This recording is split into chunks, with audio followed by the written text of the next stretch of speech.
You are not where you're supposed to be because of you. It's all you. You tell yourself lies, reasons. I'm too tired. I need to rest. I'm too hungry. I'm too full. Something else is more important. I don't have time. Lies, lies, lies, lies. Ask yourself, what remarkably stupid things am I doing on a regular basis to absolutely screw up my life? What would happen if you just stopped wasting the opportunities that are in front of you? Because you're not everything you could be, and you know it. If you keep thinking the same thoughts, keep demonstrating the same behaviors, keep living by the same feelings and emotions, your personal reality is going to stay exactly the same. But if you have new thoughts that lead to new choices, that demonstrate new actions, that create new experiences, that cause you to feel differently, you will begin to walk into a new future.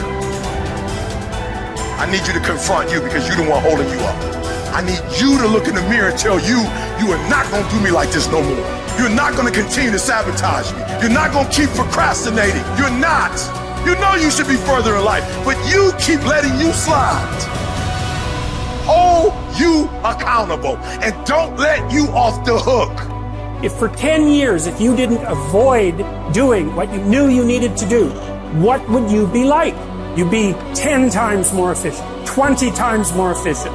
And you could be way better. You could be incomparably better across multiple dimensions. Do something away from the normality of what you've been doing. Why not try it, man? Shock the system. Get up at 4 in the morning one day, just one day, and go for a run. Commit to one day and see how you feel as you're jogging it back in around 5 or something, as your neighbors are still asleep. Well, your day's already provided something for you. Mentally, you feel like, wow, man, that was a lie. And say, I've got to do this. This is my stuff. This is why I showed up. It's not going to be easy. When you want to change, it's not easy. If it were in fact easy, everybody would do it. But if you're serious, you'll go all out. So yes, I'm going to do something about this situation. You do what it is you're supposed to. You're supposed to build something. You're supposed to create something. I don't know how to do it. Learn. The question is not, is it possible for you to be a millionaire? Is it possible for you to have all your dreams become a reality in your lifetime? Yes, it is possible. But the real question is, have you made the decision? Once you make a decision and you go all in and you say, I ain't quitting till I get there. I ain't giving up. I ain't giving in. I'll do whatever it takes to be successful. And when you make that decision, when you look you in the mirror, when you tell yourself that, look, I'm through, I'll do whatever it takes, I guarantee you, that's the day your dream begins to happen.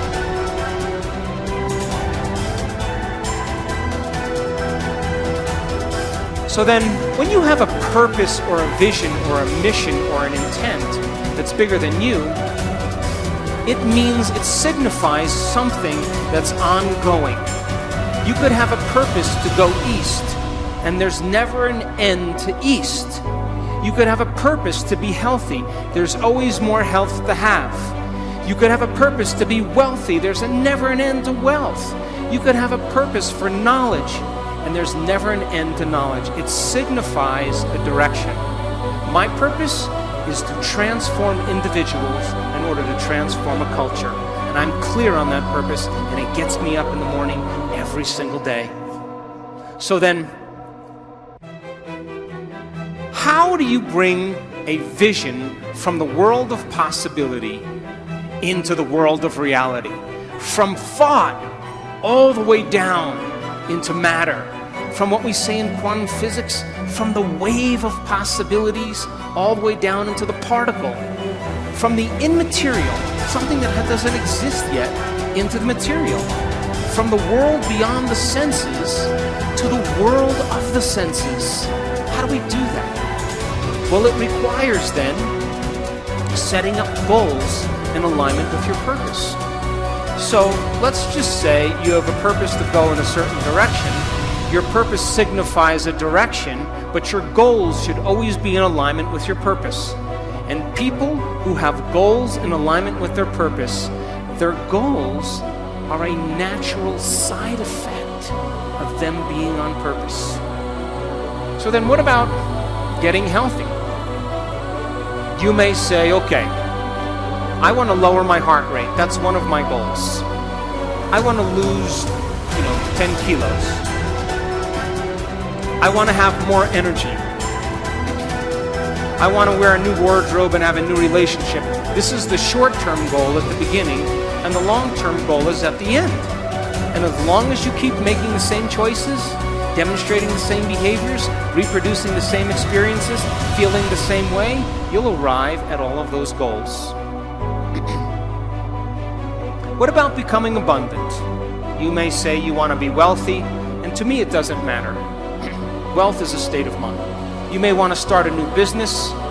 Once you start that new business, you may want to hire 2 new staff employees in 6 months. Then you may say you want to buy a company vehicle. And of course, then the next one is buy a new house. And then ultimately what? Make $1 million?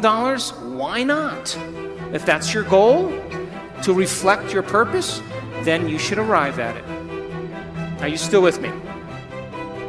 How about learning knowledge? Is there ever an end to knowledge? You may want to get an associate's degree.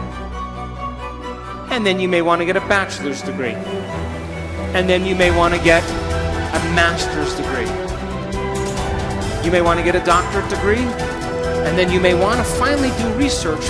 But all of those things are in alignment with your purpose, is it not? Now, I want you to understand that there is a very specific formula for excellence. And the formula requires a person who has a clear purpose. But there are 2 other ingredients that put this together. The first thing is called competence. You know what competence is? Somebody who does something really well. The more competent they are, the better they are at doing something. The third thing is called accountability. Accountability means if you say you're going to do something, you do it. And if someone asks you to do something, you do it really well. And if you combine a person who's on purpose with a high level of competence and accountability, you have excellence in an individual. I run 3 companies, and all 3 companies, my teams, are very high on their purpose scale. They better align with my purpose. They have very high level of competence, and they are very high on the accountability scale. And I don't even bother them. I never even manage them. Because if they're not competent, accountable, and on purpose, they're going to stand out with the rest of the culture, and other people are going to be doing their job, and they are not going to keep up. And I say to my staff, I run an Olympic level team. You have to be able to play at an Olympic level. If you can't be competent and accountable on purpose, there's nothing personal. We just have to cut you because we're moving at a fast pace. Be someone who is cool under pressure. Value serenity instead of outrage. It seems that our culture is moving in the wrong direction here. If you are blessed enough to not be on social media, you might be surprised to learn that the angriest, most passionate public figures are rewarded with the most clicks and biggest audiences. Our culture has begun to confuse passion with substance, reward the loudest and angriest voices, and thus incentivize behavior wholly at odds with stoic wisdom. The number of decibels your voice hits as you scream about how right you are is not necessarily an indicator of how much sense you are making. As a society founded on reason and Western Enlightenment ideals, we must hold ourselves to a higher standard.